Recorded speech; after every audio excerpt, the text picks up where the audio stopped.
La procédure d'expulsion locative semble souvent longue et complexe. On entend souvent « mon locataire ne paie plus, je vais devoir attendre des années pour l'expulser ». Mais qu'en est-il exactement? Le droit français encadre cette procédure par plusieurs délais légaux impératifs qu'il est essentiel de respecter. La procédure implique également l'intervention de plusieurs acteurs. Le juge, qui décide de l'expulsion, le commissaire de justice, chargé de délivrer les actes, et la préfecture qui suit toute la procédure et autorise l'expulsion. La première étape, indispensable avant toute procédure judiciaire, est la délivrance au locataire d'un commandement de payer les loyers visant la clause résolutoire et réalisé par un commissaire de justice. Si le contrat a été conclu après juillet 2023, le locataire dispose de 6 semaines pour régulariser sa dette.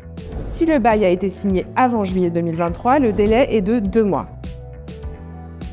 En l'absence de régularisation, nos juristes mandatent alors immédiatement un avocat de leur réseau partenaire afin d'assigner le locataire devant le tribunal compétent.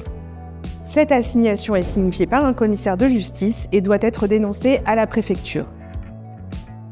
Un point important à retenir, même si la loi impose un délai minimum de 2 mois entre la dénonciation et l'audience, la réalité pratique est très différente. En effet, les tribunaux étant surchargés, il n'est pas rare d'attendre plusieurs mois, voire plus d'1 an, avant la première audience.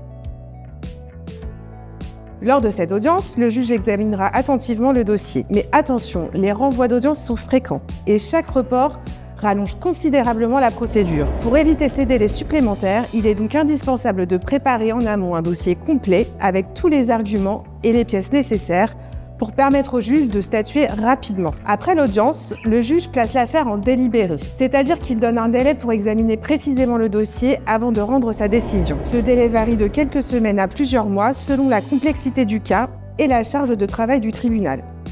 Une fois le jugement prononcé, il doit être signifié au locataire par commissaire de justice et dénoncé à la préfecture. Le commissaire de justice délivre ensuite immédiatement un commandement de quitter les lieux et un nouveau délai légal impératif de 2 mois s'impose. En principe, la signification de la décision et du commandement de quitter sont effectuées simultanément. Toutefois, il n'est pas rare que le juge accorde un délai supplémentaire au débiteur entre ces 2 actes. Une fois le commandement de quitter délivré, aucune expulsion ne peut avoir lieu pendant 2 mois. C'est un délai donné au locataire pour quitter volontairement les lieux. Si toutefois, à l'expiration de ces 2 mois, le locataire est toujours présent, une tentative d'expulsion forcée sera délivrée et le concours de la force publique demandé à la préfecture. Théoriquement, la préfecture a 2 mois maximum pour répondre favorablement. Mais en pratique, une fois encore, ce délai est souvent dépassé, allongeant davantage la procédure. Il est alors impératif de déposer rapidement un recours gracieux et de dialoguer activement avec les services préfectoraux. Enfin, une fois le concours obtenu, l'expulsion peut être réalisée, sauf durant les périodes protégées par la loi.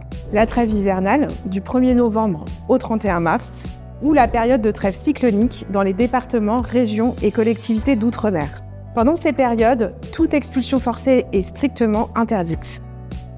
Vous l'aurez compris, la procédure d'expulsion est complexe et strictement encadrée par des délais légaux impératifs. Le cabinet ARC, grâce à son réseau de commissaires de justice et d'avocats partenaires, vous accompagne efficacement à chaque étape du processus. Nos juristes spécialisés mettent à votre disposition leur parfaite maîtrise du contentieux locatif pour sécuriser votre démarche et éviter des retards inutiles.